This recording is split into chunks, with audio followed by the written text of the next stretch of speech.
कोल्हापूर जिल्ह्यातील जयसिंगपूर शहरापासून हाकेच्या अंतरावर असलेल्या चिपरी गावामध्ये बुधवारी सकाळी एका भयंकर खुनाच्या घटनेनं खळबळ उडाली आहे। 22 वर्षीय संदेश लक्ष्मण शेळके या तरुणाला दोन अज्ञात हल्लेखोरांनी कोल्हापूर सांगली महामार्गावरील चिपरी फाट्याजवळ भर पावसामध्ये पाठलाग करून तीक्ष्ण हत्याराने संपवलंय।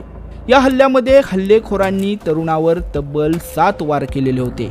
या क्रूर हत्येचं कारण अद्याप समोर आलेलं नाहीये।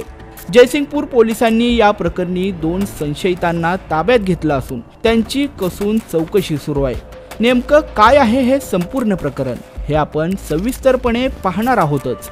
मात्र तत्पूर्वी तुम्ही आमच्या चॅनलवर नवीन असाल तर लगेचच एस प्राइम न्यूजला सबस्क्राइब करा आणि त्यानंतर बेल आयकॉन दाबायला मात्र विसरू नका। संदेश शेळके हा आपल्या बहिणीला कोल्हापूर सांगली महामार्गावरील चिपरी फाट्यावरील बस थांब्यावर सोडण्यासाठी गेलेला होता। बहिणीला बस थांब्यावर सोडल्यानंतर तो घरी परत येत असतानाच 2 अनोळखी व्यक्तींनी त्याचा पाठलाग सुरू केला। या दोघांच्या हातात धारदार हत्यारे होती। संदेशने जीव वाचवण्यासाठी सैरभैर पळण्याचा प्रयत्न केला, पण हल्लेखोरांनी त्याला गाठलं आणि त्याच्या मानेवर तीक्ष्ण हत्यारानं सपासप 7 वार केले।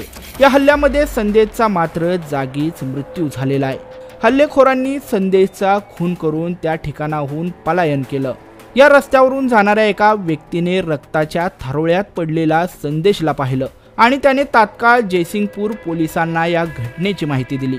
या घटनेची माहिती मिळताच उपविभागीय पोलीस अधिकारी डॉक्टर रोहिणी सोळंके आणि पोलीस निरीक्षक सत्यवान हाके यांनी घटनास्थळी धाव घेतली। पोलिसांनी घटनास्थळाची कसून पाहणी केली आणि पंचनामा केला। परिसरातील 2 ठिकाणचे सीसीटीव्ही फुटेज हे तपासासाठी ताब्यात घेण्यात आले होते। रात्री उशिरा पोलिसांनी 2 संशयितांना ताब्यात घेतलं असून त्यांच्याकडे सखोल चौकशी करण्यात येत आहे। खुनामागील कारण शोधण्यासाठी पोलिसांनी विशेष पथके तैनात केलेली आहेत। संदेशचे चुलते भगवान शेळके यांनी जयसिंगपूर पोलीस ठाण्यात फिर्याद दाखल केली आहे। संदेश हा इचलकरंजी येथील एका महाविद्यालयामध्ये टेक्स्टाईलच्या 3ऱ्या वर्षामध्ये शिक्षण घेत होता। तो एका साध्या कुटुंबातील होता आणि त्याच्या मागे आई वडील 2 बहिणी आणि 1 भाऊ असा परिवार आहे। खुनाची बातमी समजताच चिपरी परिसरातील नागरिकांनी घटनास्थळी मात्र मोठी गर्दी केलेली होती। सांगली शासकीय रुग्णालयात शवविच्छेदनानंतर संदेशचा मृतदेह हा नातेवाईकांच्या ताब्यात देण्यात आला होता। या खुनामागील नेमकं कारण अद्याप स्पष्ट झालेलं नाहीये। पोलीस तपासात काही धागेदोरे हाती लागले असले तरी हल्लेखोरांचा हेतू आणि त्यांचा संदेशशी असलेला संबंध याबाबत तपास सुरू आहे।